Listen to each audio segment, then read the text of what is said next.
My business philosophy is that you just have to work harder than everybody else. I think we all think we're working hard all the time.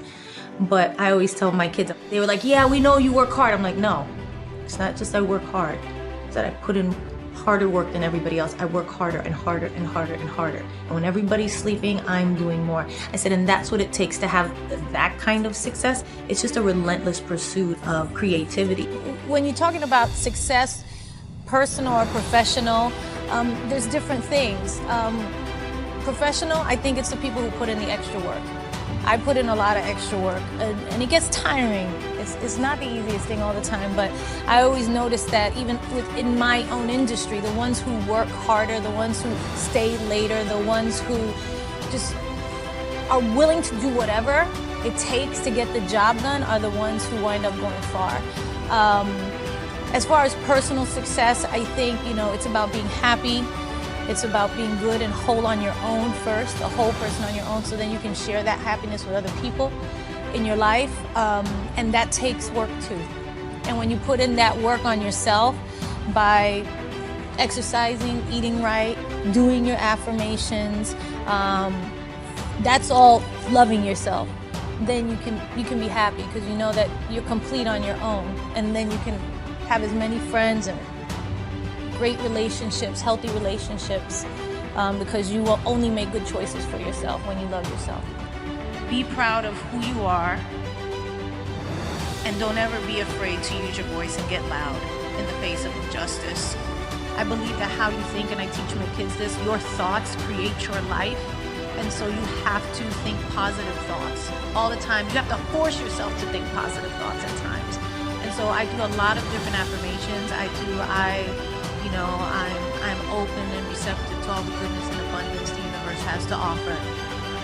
I am in perfect health. My children are in perfect health. We are safe. We are whole. I am whole. I am good on my own. I love myself. I love you, Jennifer. I love the universe. The universe loves me. God loves me. I am youthful and timeless at every age. I am enough. I don't let the opinions of others really influence how I think about myself. And that took a long time, because in the early part of my career, I did, and it made me feel really bad about myself. So I came out and I had my first song went to #1, and my first album went to #1, and my first movie went to #1. I was like, yo, I'm killing it. And then everybody was like, she can't sing, she can't dance, she can't act, she is just a pretty face, or her butt is big, or whatever they were saying about me. And I started thinking, yeah, that's true. And it really hurt me for a long time. And then I started realizing I just kept going. You asked me what I did. Despite the hurt and the pain, I just kept going. And I just couldn't allow myself to let that become who I was. I was like, no, I'm gonna make another record. I'm gonna make another song. I'm gonna make another movie. I'm a great actress. I'm a great singer. I'm a great dancer. I'm great at this stuff. And I'm gonna keep going. And I did. And that's all I did. I just kept going. And I just started working harder and harder than everybody else. And I saw that I was working harder than everybody else. And it started paying off. But more than that, I started believing in myself. I started believing in the fact that I wasn't imposter, that I wasn't a fake, that there was a reason I kept doing this and people kept hiring me. It was like, okay, maybe I am good at this. It took time, and it took me to believe in myself. Maybe that was happening because deep down I didn't believe. And I think that for me, the most important thing is not listening to all the outside voices, but making sure that the voice that I'm speaking to myself, that roommate, is a kind roommate, is a good roommate. I don't need that. I'm actually here and I'm okay and I am enough. I don't need this award right here to tell me I'm enough. Yes. Once you have kids, for me, what happened was I realized I had to do better. That I was doing okay, I was doing good, but I had to do better. It's like what you said to that lady in the audience, like you have to take care of yourself so you can take care of your kids. I relate to my kids in a way that doesn't make them feel less than me. That where they feel like they can talk to me, I talk to them, we talk to each other with love, respect.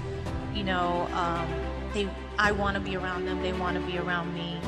And I think that's, I always said I wanted to create a home that they always want to come back to. That's my goal. Like everything about it. Like Emmy was like, I have to clean my room. I was like, yes, you do today, not tomorrow. You know, like they have chores, but they also, I think for me, it's important that they see me working hard.